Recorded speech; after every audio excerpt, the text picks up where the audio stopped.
Nous nous trouvons à Basse pour observer un établissement thermal romain parmi les mieux conservés dans le monde.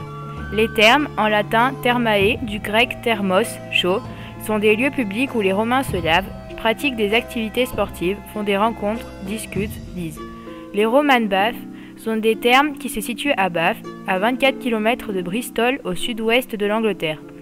Bath était anciennement appelée Aquae Sudis, une petite ville dans la province romaine de Britannia. Si les thermes sont construits à Bath, c'est parce que la température de l'eau qui passe sous Bath est comprise entre 64 degrés et 96 degrés. Les Celtes, les premiers à arriver à Bath, construisent un temple en 60-70 en l'honneur de la déesse Sulis qui endosse le rôle de déesse mère ou de guérisseuse. L'étymologie de Sulis est soleil. Sulis est l'équivalent de la déesse Minerve chez les Romains. En l'an 43 de notre ère débute la conquête de la Grande-Bretagne par les Romains. Le complexe thermal de Bath se construit progressivement pendant les 300 ans qui suivent la construction du temple. On vient du monde entier pour visiter les Roman Baths et le temple de Sulis Minerve pour se baigner dans la source sacrée, se soigner et même prier.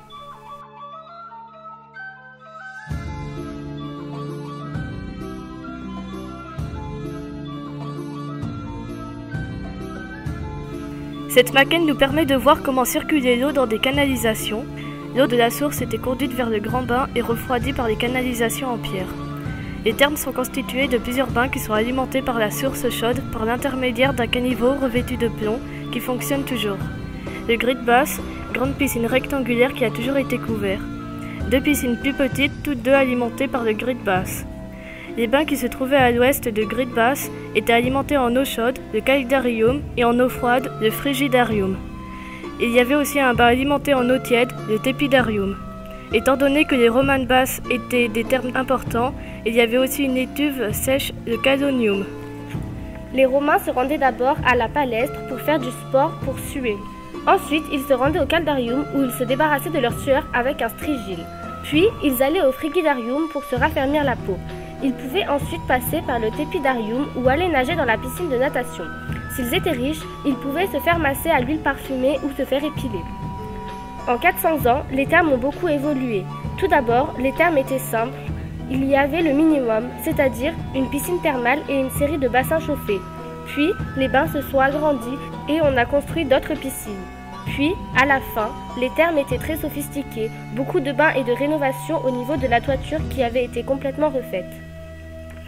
Les thermes ont été très bien conservés. Il nous reste des Roman Baths, la tête de la Gorgone, une tête de Gorgone placée sur le fronton du temple, mais à la regarder de plus près, on se rend compte que ce n'est pas la Gorgone classique, toujours femelle, mais un mâle, représenté dans un style très celtique. On ne saura jamais ce que les artistes avaient à l'esprit quand ils l'ont sculpté. Ils voulaient peut-être réunir les attributs d'un dieu mâle des eaux, Neptune, à ceux d'un dieu soleil aux cheveux flamboyants. Une telle combinaison aurait contenu comme emblème des eaux de Bath vouées à Sulis Minerve. Les Romains avaient aussi l'habitude de jeter des pièces dans l'eau et faire un vœu, ce qui se fait toujours aujourd'hui. On peut trouver des pierres tombales comme celle-ci, avec le nom des personnes défuntes et des petits mots sans doute provenant de leur famille.